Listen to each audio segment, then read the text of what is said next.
नमस्कार मित्रों, स्वागत है आपका हमारे जेवी एनसीईआरटी मेड सिंपल के इस चैनल में। दोस्तों, हम लोग अभी एवीएम का जो नवंबर 2022 का एग्जामिनेशन हुआ था उसके मेमोरी बेस्ड रिकॉल क्वेश्चन को करेंगे। आपके दिमाग में एक प्रश्न आएगा कि एवीएम का तो सिलेबस चेंज हो चुका है 23 में, तो फिर क्यों नवंबर का करें।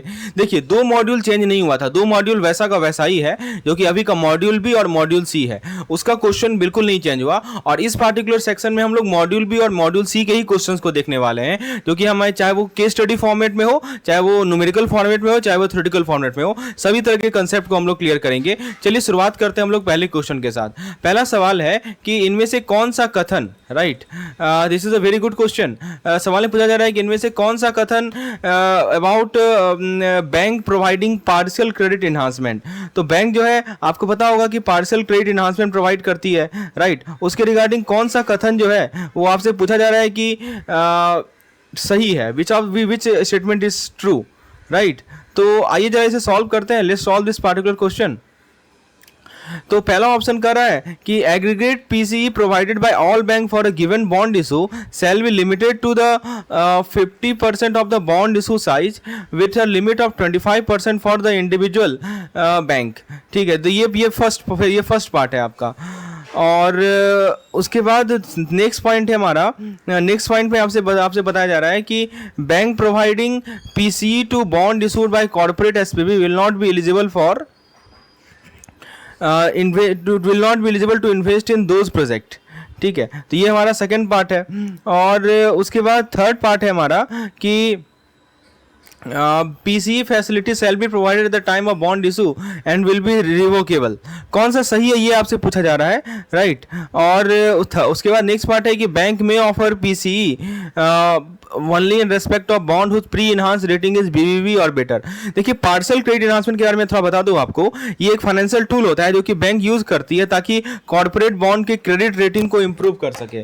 तो बैंक क्या करती है कि बैंक PCE के माध्यम से बैंक जो है गारंटी करती है बॉन्ड के एक पार्ट को, जिससे वो बॉन्ड सेफर बनता है इन्वेस्टर के लिए, जिस कारण से बॉन्ड को आसानी से बेचा जा सकता है और हम लो इंटरेस्ट रेट पे। तो पहला ऑप्शन क्या कर रहा है, एग्रीगेट PCE प्रोवाइडेड, यहां देखिए लिखा जा रहा है aggregate PCE provided by all bank for a given bond issue shall be limited to the 50% of the bond size। तो इसका मतलब ये हुआ कि चाहे कोई भी सिंगल कॉर्पोरेट बॉन्ड हो, किसी भी सिंगल कॉर्पोरेट बॉन्ड के लिए जो टोटल PCE मिलेगा सभी बैंकों को कंबाइन करके, वो बॉन्ड के टोटल वैल्यू का 50% से ज़्यादा नहीं हो सकता है।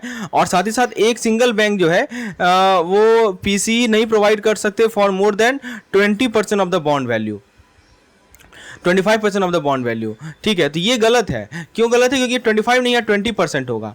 ठीक है, ये तो सही है, 50% होता है, लेकिन एक सिंगल बैंक के लिए 20% ज़्यादा का लिमिट डाला गया है। ये मतलब ऑप्शन नहीं तो हमारा गलत है। ऑप्शन भी कर रहा है कि bank providing PCE to bond issued by corporate SPV will not be eligible to invest in those bond. ये बिल्कुल सही है। जैसे मान लीजिए कि यदि बैंक एक गारंटी देता है किसी बॉन्ड के लिए, यानी PCE देता है किसी बॉन्ड के लिए, तो वो सेम बैंक को अलाउ नहीं किया गया है कि वो बॉन्ड में इन्वेस्ट करे। ये रूल डाला गया है ताकि किसी कॉन्फ्लिक्ट ऑफ इंटरेस्ट को अवॉइड कर सके या किसी रिस्क एक्सपोजर को अवॉइड कर सके। तो ये ऑप्शन बिल्कुल सही है, यही हमारा आंसर होगा। सी कर रहा है कि PCE facility shall be provided at the time of the bond issue and will be revocable. देखिए क्या कर रहा है कि PCE यानी कि जो गारंटी होता है उसको तभी देना है जब बॉन्ड पहली बार इशू होता है, और इसको हम लोग बाद में रिवोक कर सकते हैं। ठीक है, तो PCE यानी कि गारंटी को तभी देना है जब बॉन्ड को हम पहले इशू करेंगे, and it can be taken back, that means it can be revoked later. तो ये भी स्टेटमेंट गलत है, ये इररिवोकेबल होता है। याद रखिएगा कि PCE फैसिलिटी को प्रोवाइड किया जाता है बॉन्ड इशू के समय में, लेकिन इसको आप रिवोक नहीं कर सकते, ये इररिवोकेबल होता है। इसलिए ऑप्शन सी भी क्या है हमारा गलत है। ऑप्शन डी कह रहा है कि bank may offer PCE only in respect of bond whose pre enhance value is BBB plus और बेटर। ये भी गलत है कि BBB माइनस होता है एक्चुअली में। ठीक है, तो ऑप्शन नंबर बी हमारा यहाँ पे क्या है, सही है। दोस्तों, AVM के एग्जामिनेशन में बहुत ही कम समय रह गया है, और यदि आपको एक इफेक्टिव रिवीजन के लिए PDF चाहिए तो हमारा कैप्सूल कोर्स का हेल्प ले सकते हैं आप। इस पे आपको 50% का डिस्काउंट मिल जाएगा, मात्र 70 रुपीज़ में आप हमारे कैप्सूल कोर्स को अवेल कर सकते हैं। हमारे AVM का कैप्सूल कोर्स है। AVM कैप्सूल कोर्स के अंदर आपको what to study PDF, formula PDF, revision सारे फॉर्मूले को देखने के लिए क्विक रिवीजन मॉड्यूल वाइज, ठीक है, और इस प्रकार के प्रीवियस ईयर क्वेश्चन हमने तीन 3 से 4 प्रीवियस ईयर क्वेश्चन अवेलेबल हैं, तो ये सभी चीज़ आपको मिल जाएगा। बहुत ही इफेक्टिव कोर्स है।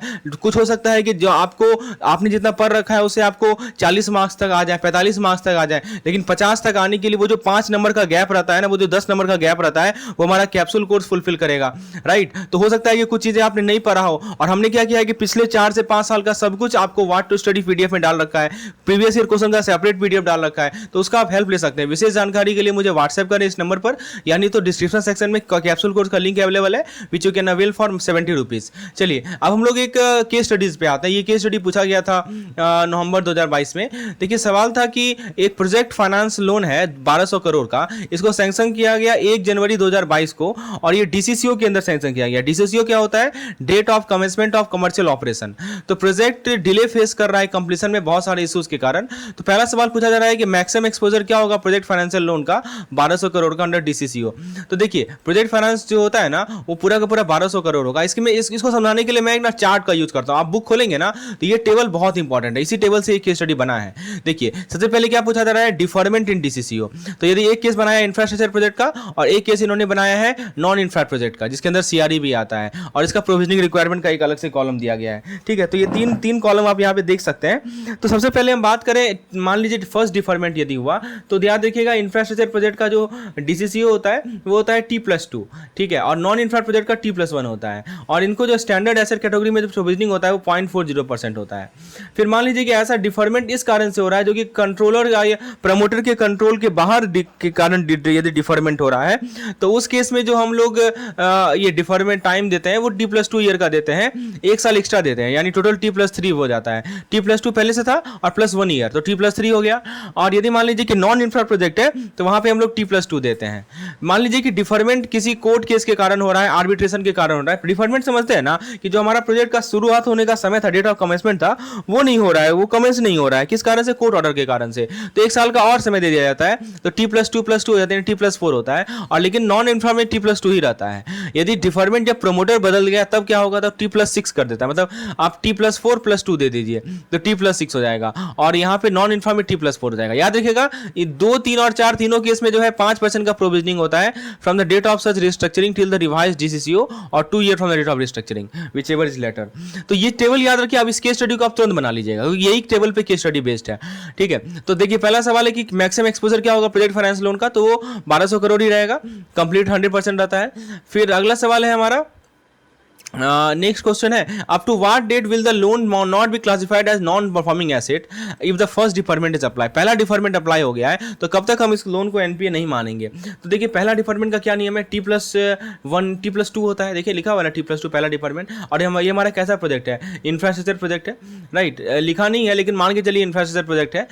तो यदि इंफ्रास्ट्रक्चर प्रोजेक्ट होगा तो हमारा जो T+2 होगा, जैसे मान लीजिए कि ये हमारा 1 जनवरी 2022 है, ठीक है, तो 1 जनवरी 23 को हमारा हो जाएगा 1 साल, और फिर 1 जनवरी 24 को हो जाएगा। तो T+2 कब खत्म होगा? तो 31 दिसंबर 2023 को। तो ये आंसर हो जाएगा, ऑप्शन बी आंसर हो जाएगा। ठीक है, तो 31 दिसंबर 2023 तक जो है यदि पहला डिफरमेंट अप्लाई हुआ है तब तक हमारा एनपीए नहीं कहलाएगा ये पार्टिकुलर प्रोजेक्ट। फिर कह रहा है कि डिफरमेंट मान लीजिए कि ऐसे रीजन के कारण है जो कि प्रमोटर के कंट्रोल के बियॉन्ड है, तो किस डेट तक डीसीसीओ को डिफर किया जा सकता है बिना लोन एनपीए कहलाए? तो ऐसे केस में मैंने आपको बताया था T+3 दिया जाता है। जब प्रमोटर के कंट्रोल के बियॉन्ड होता है तो क्या करते हैं कि T+3 देते हैं, ठीक है, और हम लोग इंफ्रास्ट्रक्चर प्रोजेक्ट मान के चल रहे हैं। तो यहाँ पे T+3 यदि करें तो 1 जनवरी 2022 को 1 जनवरी 1 तो ये देखिए 1/1/23 तक 1 साल हो गया, 1/1/24 तक 1 साल दूसरा साल हो गया, और 1/1/25 तक 3 साल हो गया। यहाँ पे डिफरमेंट शुरू हो जाएगा, यहाँ पे एनपीए कराने लगेगा, लेकिन इससे पिछला दिन यानी 31/12/2024 तक जो है ये हमारा क्या कहलाएगा? एनपीए नहीं कहलाएगा। तो ऑप्शन नंबर ए सही होगा। समझ में आ रहा है? ठीक है, आपको ये टेबल इसीलिए बोला मैंने, आपको पहले समझा दिया। फिर कह रहा है कि यदि मान लीजिए डिफरमेंट आर्बिट्रेशन के कारण हो या कोर्ट के कारण हो, तो मैक्सिमम डिफरमेंट पीरियड क्या होगा इंफ्रास्ट्रक्चर प्रोजेक्ट के लिए? ठीक है, तो ऐसे केस में मैंने आपको बताया है कि कोर्ट केस के कारण में आपको T+4 ईयर का दिया जाता है। ठीक है, तो T+4 ले लीजिए, तो T+4 लीजिएगा तो फिर से देखिए यहाँ पे 1/1/22, ठीक है, 1/1/23, 1/1/24, 1/1/25, 1 साल 2 साल 3 साल और यहाँ 4 साल, 1/1/26, मतलब देखिए 31/12/25। ठीक है, तो आप पीरियड हो जाएगा ना, तो 4 ईयर डाल लीजिए।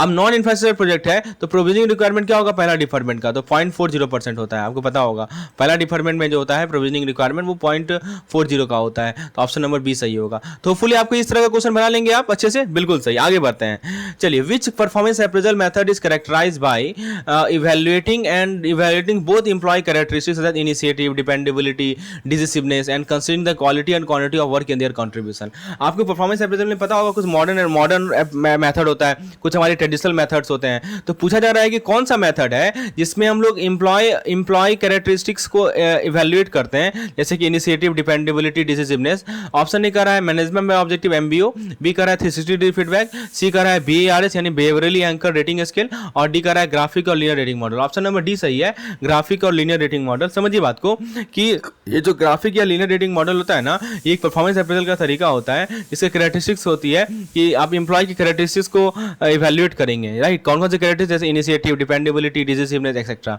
चलिए, तो ये याद रखिएगा, ग्राफिक या लीनियर रेटिंग मॉडल, इसमें देखा जाता है पर्सनल क्वालिटी को भी देखा जाता है, उनका जो वर्क में कंट्रीब्यूशन है उसे भी देखा जाता है। इसमें रेटिंग स्केल का यूज किया जाता है ताकि इन सभी फैक्टर्स को मेजर कर सके। एक स्ट्रक्चर्ड वे प्रोवाइड करता है एम्प्लॉय के परफॉर्मेंस को कॉम्प्रिहेंसिवली मेजर करने का।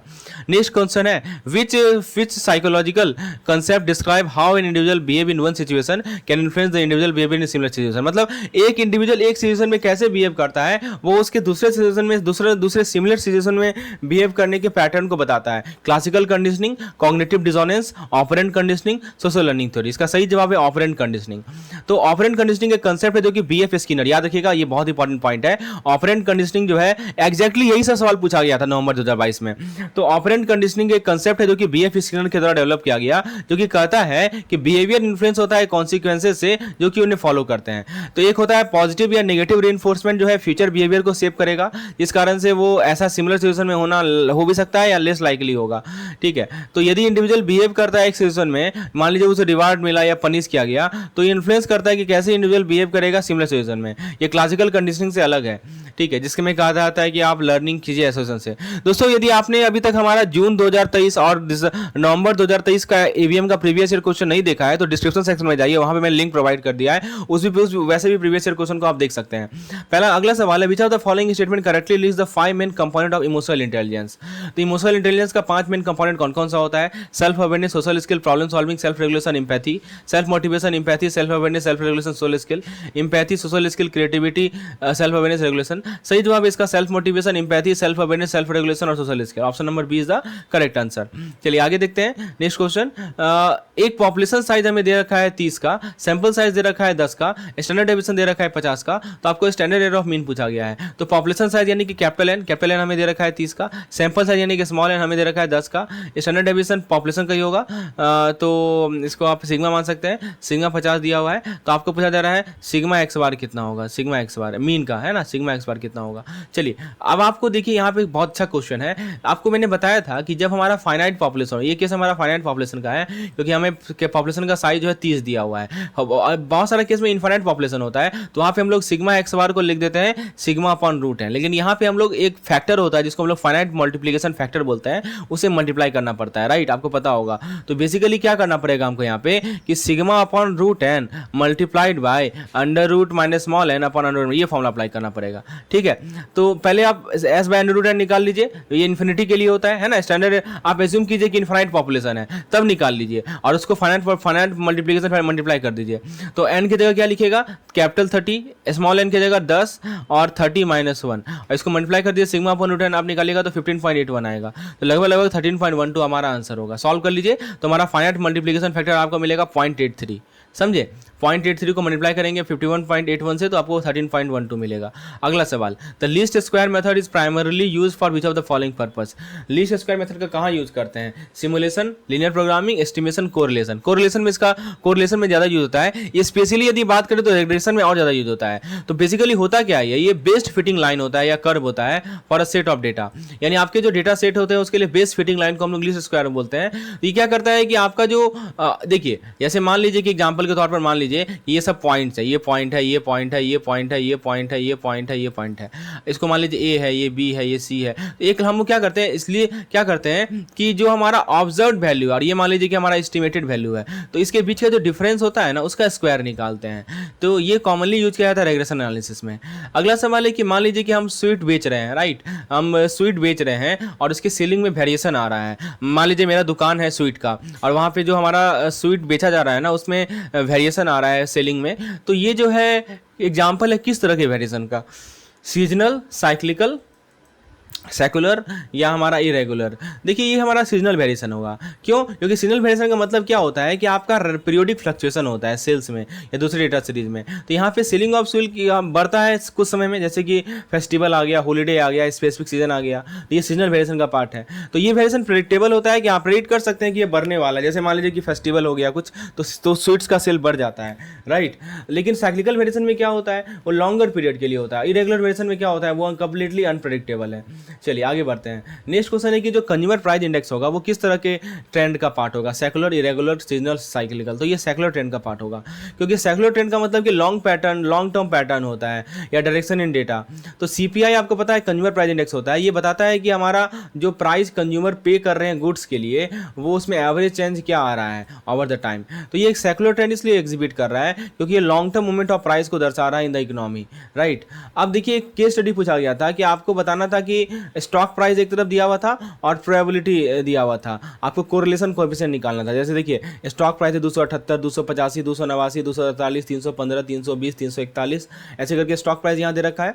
उसके बाद प्रॉफिटेबिलिटी, सॉरी प्रोबेबिलिटी मैंने लिख दिया, प्रॉफिटेबिलिटी है, प्रॉफिटेबिलिटी दे रखा है, आपको आर बताना है। तो देखिए इस तरह का सवाल पूछा जाएगा। तो यदि आपको आर निकालना रहेगा ना तो उसका मैंने आपको एक ट्रिक समझाया था पिछले लेक्चर में, याद कीजिए। याद है कि नहीं याद है आपको, बताइए। N time summation of x y minus summation of x into summation of y. नीचे में लिखना है तो क्या करना है, पहले अंडर रूट डाल दीजिए, एक बार एक्स की जगह वाई लिख दीजिए, ठीक है। तो हो जाएगा summation of Y square minus summation of y का होल स्क्वायर, और एक बार वाई की जगह एक्स लिख दीजिए, तो n times summation of x square minus summation of x का होल स्क्वायर। ये फॉर्मूला होता है, ठीक है। तो एन क्या होता है यहाँ पे, नंबर ऑफ डेटा पॉइंट्स होता है, एक्स क्या होता है हमारा स्टॉक प्राइस, वाई क्या है हमारा प्रॉफिटेबिलिटी। तो ये आर का फॉर्मूला है। अब हम लोग एक एक करके निकालते हैं सभी चीज़ों को। तो पहला आप क्या क्या करना है, मीन निकाल लेना है। तो एक्स बार कैसे निकालिएगा, summation of X upon N, फिर वाई बार निकालिए summation of Y upon N, फिर समेशन ऑफ एक्स स्क्वायर निकालिए, समेशन ऑफ वाई स्क्वायर निकालिए। कैसे निकालेंगे, सभी को स्क्वायर करके जोड़ देंगे, सभी को स्क्वायर करके जोड़ देंगे, फिर समेशन ऑफ एक्स वाई निकालिए तो ये निकलेगा। अब आर निकालना है ना तो फॉर्मूला में पुट कर दीजिए। क्या था फॉर्मूला, अभी मैंने लिखा था ना, N time summation of x Y under bracket summation of x summation of Y, फिर under bracket summation of X N time summation of x square minus summation of x का होल स्क्वायर, ये एक bracket में रहेगा, और under bracket के अंदर रहेगा n time summation of Y square minus summation of y का होल स्क्वायर, यही रहेगा ना, ठीक है। तो आप सिंपली क्या कीजिए, बस पुट कर दीजिए वैल्यूज़ को। जैसे समेशन ऑफ एक्स वाई की जगह ये आ गया, summation of x summation of y ये आ गया, और फिर यहाँ पे ये आ गया, समझे। तो आपको क्या करना है, सिंपली वैल्यूज़ को पुट करना है तो आर आपको मिल जाएगा। आर कितना मिलेगा आपको, 0.65 मिलेगा, ठीक है। अब देखिए उसी क्वेश्चन का दूसरा पार्ट है, what is the variance of the stock price. आपको स्टॉक प्राइस दिया हुआ है, इसका वेरिएंस निकालना है। वेरिएंस कैसे निकालते हैं डेटा का, तो आइए हम देखते हैं। तो देखिए वेरिएंस क्या होता है, स्टैंडर्ड डेविएशन का स्क्वायर होता है। और स्टैंडर्ड डेविएशन कैसे निकालते हैं, तो स्टैंडर्ड डेविएशन निकालने का फॉर्मूला होता है summation of X I minus X bar का होल स्क्वायर अपॉन 1/n। मतलब कि आपको जो इंडिविजुअल, एक देखिए सबसे बेस्ट तरीका क्या होगा ना कि आप कॉलम मेथड को यूज कीजिए, टेबलर मेथड को, ठीक है। मैं आपको समझाता हूँ कैसे यूज करना है। जैसे आप एक यहाँ पे टेबल बना लिए, यहाँ पे लिख दीजिए 278, यहाँ पे लिख दीजिए 285, यहाँ पे लिख दीजिए 289, यहाँ पे लिख दीजिए 248, यहाँ पे 315, 100 ऑन। अब मीन हमने निकाला है ना, अभी मीन कितना निकला है, सबका मीन निकाल लीजिए पहले, ठीक है। तो मीन निकलेगा 288.8, मीन निकालना आता है ना, सभी को जोड़ के नंबर ऑफ एलिमेंट्स डिवाइड कर दीजिए। तो यहाँ पे क्या आएगा, मीन 288.8। अब दोनों को माइनस कर दीजिए, इसको माइनस करके जो आएगा वो लिखिए, इसको इसी से ये कॉमन रहेगा, जो आएगा वो लिखिए, इसको मीन से माइनस कीजिए और तब सबका स्क्वायर कीजिए और तब सबको जोड़िए, ठीक है। तो ये इसको जोड़ने के बाद क्या करना है, एन से डिवाइड करना है और फिर उसका अंडर रूट लेना है। तो आपको नहीं, वेरिएंस पूछ रहा है तो वही वैल्यू हो जाएगा, यदि स्टैंडर्ड डेविएशन पूछेगा तो अंडर रूट लेना पड़ेगा। तो अगला सवाल है, what is the regression equation of x on y given the data for stock price and profitability. Similar question है, इस प्रकार की केस स्टडी आते हैं, आपको रेग्रेशन इक्वेशन पूछा जा रहा है। तो रेग्रेशन इक्वेशन निकालने के लिए b is equal to r time sigma y upon sigma x, ये फॉर्मूला होता है, ठीक है। तो आर सिग्मा में पता है और ये आर पता है, मैं आर अभी निकाला है ना, और सिग्मा वाई सिग्मा एक्स भी हमें पता है, राइट। अभी हमने सिग्मा एक्स निकाला है यहाँ पे, उस तरह सिग्मा वाई निकाल के पुट कर देंगे, ठीक है। और एक एक ये तो बी निकल गया, और एक कैसे निकालेंगे, x minus b times y, ठीक है। तो x bar minus b times y bar, x bar पता है हमें, बी पता है हमें, वाई बार पता है, तो हम इक्वेशन में लिख सकते हैं। अब पूछेगा कि वाई 4000 है तो एक्स कितना होगा, तो बस वाई की जगह 4000 लिख दीजिए तो एक्स निकल जाएगा, समझे। तो आप पूछेगा वाई इंटरसेप्ट बताओ। अब वाई इंटरसेप्ट कैसे बताएंगे, मान लीजिए कि आपका ये इक्वेशन है, समझिए x is equal to 100 plus 0.4, इसका पूछा वाई इंटरसेप्ट। देखिए ये बेसिकली एक लीनियर इक्वेशन है, मतलब कि एक लाइन के फॉर्म में होगा, ठीक है। मान लीजिए कुछ ऐसा लाइन है, suppose line is something like this, ये ऐसा लाइन है मान लीजिए। तो वाई इंटरसेप्ट मतलब कि ये जो डिस्टेंस है वो कितना है, ठीक है, ये पूछा जा रहा है। जब भी आपको वाई इंटरसेप्ट निकालने पूछे ना, तो x को 0 पुट कर दीजिए, तो 0 बराबर 100 प्लस 0.05 वाई हो जाएगा, तो 0.05 वाई इक्वल टू -100 हो जाएगा, तो वाई इक्वल टू कितना हो जाएगा, -20 नहीं हो जाएगा, समझे। तो यही चीज़ करना है कि जब भी वाई इंटरसेप्ट निकालने पूछे तो एक्स को 0 पुट कर दीजिए, एक्स इंटरसेप्ट निकालने पूछे तो वाई को 0 कर दीजिए। अगला सवाल है कि कौन सा मेथड को हम लोग यूज़ करते हैं वर्किंग कैपिटल रिक्वायरमेंट को 300 लाख का सॉफ्टवेयर कंपनी के लिए। तो सॉफ्टवेयर कंपनी के लिए 300 लाख का, देखिए एक चीज़ समझिए कि हमारे पास बहुत सारा मेथड है, टर्नओवर मेथड है, MPVF है, कैश बजट मेथड है। तो देखिए ध्यान रखिएगा कि सॉफ्टवेयर कंपनी टर्नओवर 2 करोड़ के ऊपर यदि रहता है तो MPVF मेथड का यूज किया जाता है, क्योंकि 300 लाख की बात करें तो 30 करोड़ हो गया ना, तो MPVF मेथड अप्रोप्रिएट होगा। और यदि 2 करोड़ से कम रहता है ना, तो हमारा कैश बजट मेथड ज़्यादा सूटेबल होता है। आप देखिए पूछा गया था कि एम्प्लॉय को जो कॉम्पेंसेशन दिया जाता है वो कौन से एक्ट के अंदर कवर्ड है, payment of wages, payment of bonus, industrial dispute, all of the above. तो all of the above is the correct answer, ठीक है। अब सवाल है कि एक रिसर्चर, ये भी देखिए केस स्टडी पूछा गया था, एक रिसर्चर है जो कि कुछ सर्टेन पॉपुलेशन के वेट को स्टडी कर रहा है। पॉपुलेशन का मीन वेट दे रखा है 20 ग्राम, स्टैंडर्ड डेविएशन दे रखा है 6 ग्राम, और कुछ सेवरल सैंपल लिया गया था कि प्रोबेबिलिटी देख सके और कोएफिशिएंट ऑफ कोरिलेशन दे सके। यदि सैंपल का साइज 20 है, क्या प्रोबेबिलिटी कि वेट जो है 15 ग्राम से कम रहेगा, ठीक है। तो आपको सैंपल का साइज दे रखा है 20, तो n हो गया हमारा 20 नहीं हो गया, n 20 हो गया, ठीक है। और पॉपुलेशन का मीन वेट दे रखा है कितना, 20 ग्राम,